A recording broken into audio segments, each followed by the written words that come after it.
La bonne continuité écologique.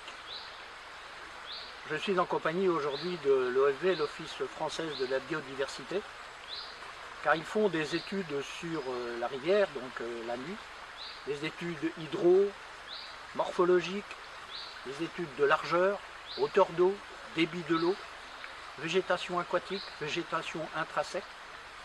Toutes ces données sont stockées sur une base de données, c'est imposé par l'Europe et ses pays membres, de manière à avoir cette bonne continuité écologique, ce qui permettra peut-être dans les années à venir, si l'AMU est une rivière qui est classée, je dirais, en bonne continuité écologique, ou pas, de pouvoir faire les travaux nécessaires de manière à ce que cette rivière rentre dans ce cadre de la bonne continuité écologique au niveau de l'Europe.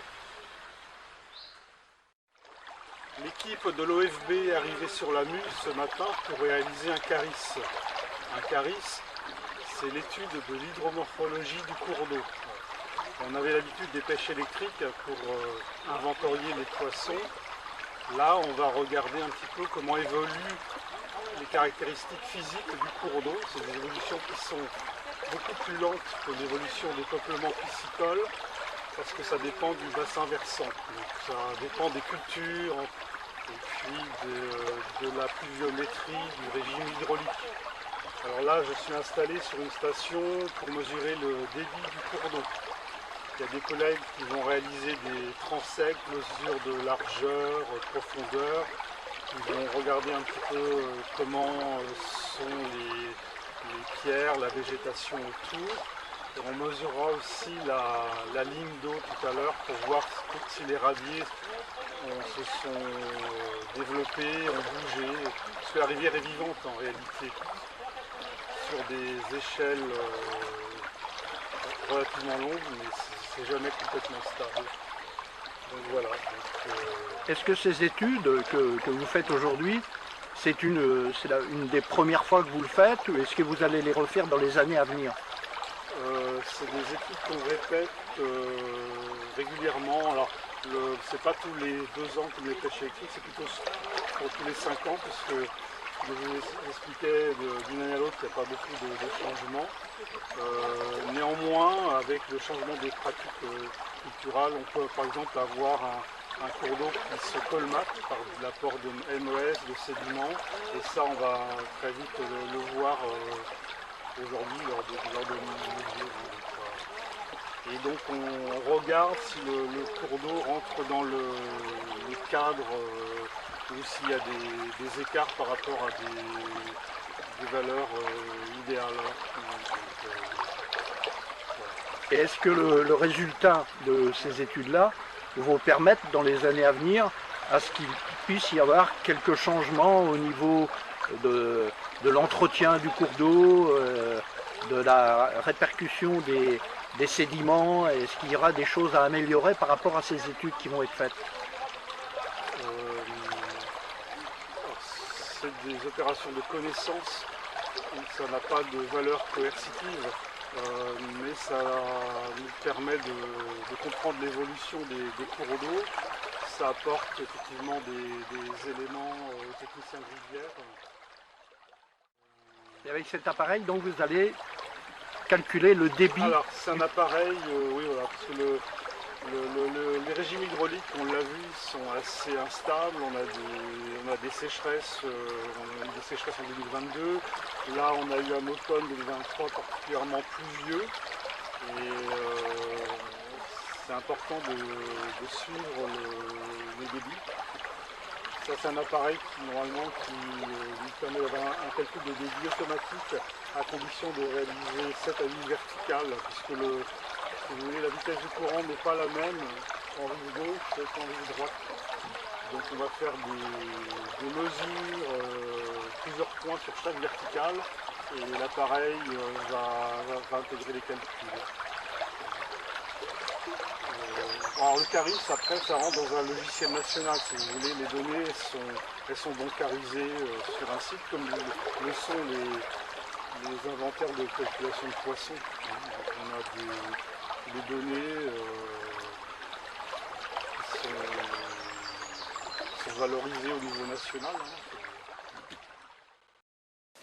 Alors toutes ces données-là sont captées sur un disque dur interne de votre appareil? On rentre, oui, puis après on rentre sur un serveur national. On rentre ça, c'est bancarisé au niveau d'un portail qui s'appelle O-France.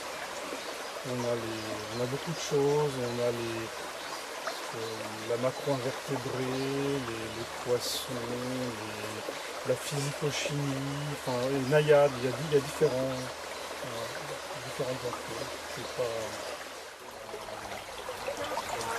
Ça c'est pour le bilan. Ouais, je suis en train de faire une base, je vais rentrer les données, après ça va...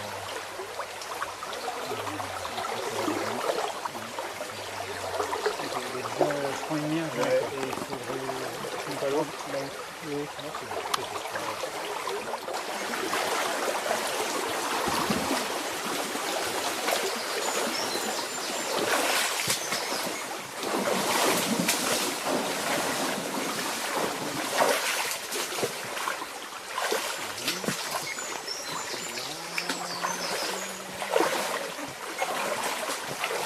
Quoi.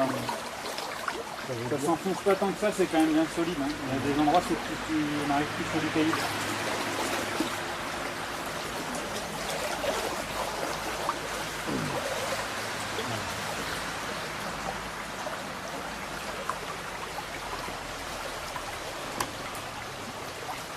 Vous me disiez tout à l'heure que votre appareil, votre calculateur s'adapte par rapport à la pression atmosphérique. Ça veut dire que si en cours de calcul, il vient un orage ou une chose comme ça, il s'adapte directement à la pression? Normalement, il faut l'étalonner. Il y a une demande, il nous dit qu'il faut réétalonner parce que ça a bougé. Si la pression atmosphérique baisse, donc il faut réétalonner, il nous dit ça. D'accord.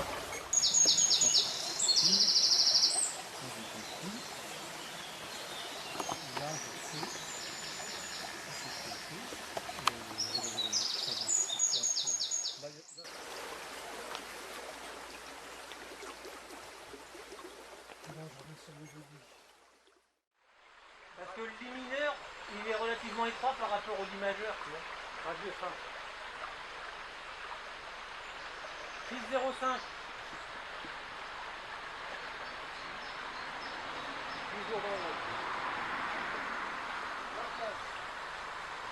Sable. 6,60. Alors qu'est-ce que tu notes là, Laurent? En fait, on prend en compte la forme et les dimensions de la berge. D'accord. On prend la largeur du lit mouillé, c'est-à-dire la largeur en eau au moment où on fait nos mesures.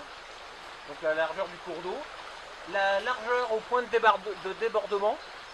Et on prend 15 hauteurs sur ce qu'on appelle un transect. Donc le transect, c'est la longueur entre les deux points de débordement entre les deux berges. Et sur chaque transect, sur chaque point, on note la nature du substrat, donc terre végétale quand on est hors de eau, et autrement la granulométrie quand on est au fond de l'eau.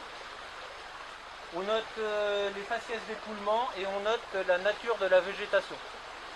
Ça nous permet d'apprécier un petit peu la qualité du cours d'eau. Est-ce que c'est un cours d'eau qui garde encore des caractéristiques à peu près naturelles ou pas? Est-ce qu'il est en bon état de fonctionnement ou pas? Parce que c'est la question à laquelle on doit répondre. C'est la question qui nous est posée par l'Europe, par la directive cadre européenne, qui demande à tous ses États membres le retour au bon état écologique des cours d'eau. Donc le retour au bon état écologique des cours d'eau se calcule à travers plusieurs paramètres. Il y a la population piscicole, c'est-à-dire l'état de la population de poissons qui se trouvent dans la rivière, c'est pour ça qu'on fait des pêches électriques. Il y a l'hydromorphologie, c'est-à-dire l'état du cours d'eau en lui-même et de ses berges, c'est ce qu'on étudie actuellement. Il y a l'hydrobiologie, c'est la nature de la population des invertébrés, parce qu'à travers l'étude de la population des invertébrés, on sait également si une rivière est en bon état ou pas.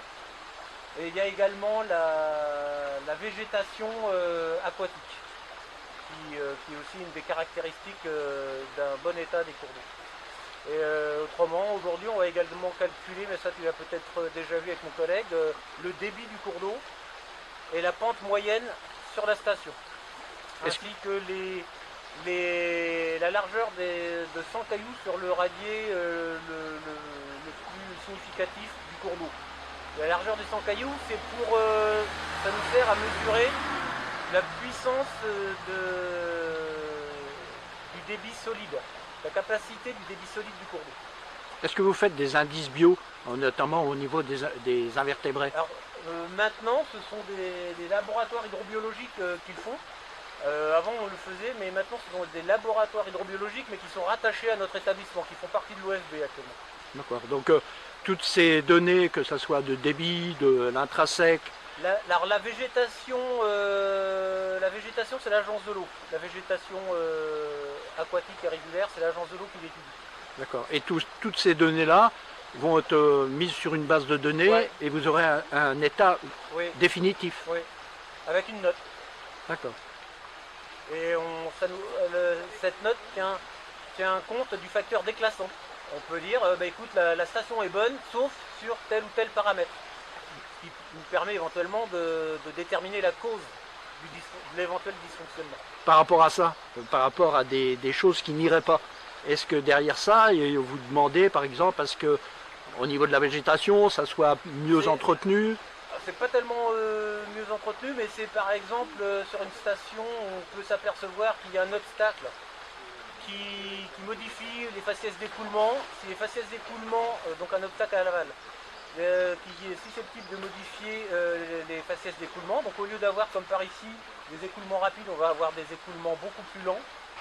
Ce qui veut dire que derrière ça va sédimenter, on aura beaucoup de vases dans le fond du cours d'eau. Et ça donc on va s'en apercevoir directement à travers notre étude. Et si c'est possible, on peut être amené à demander l'effacement du cours d'eau ou l'aménagement. On n'est pas en mesure encore de l'exiger, purement et simplement, mais on peut, dans bien des cas, on arrive à régler le problème avec les propriétaires, on peut aménager les ouvrages en place. Très bien, merci.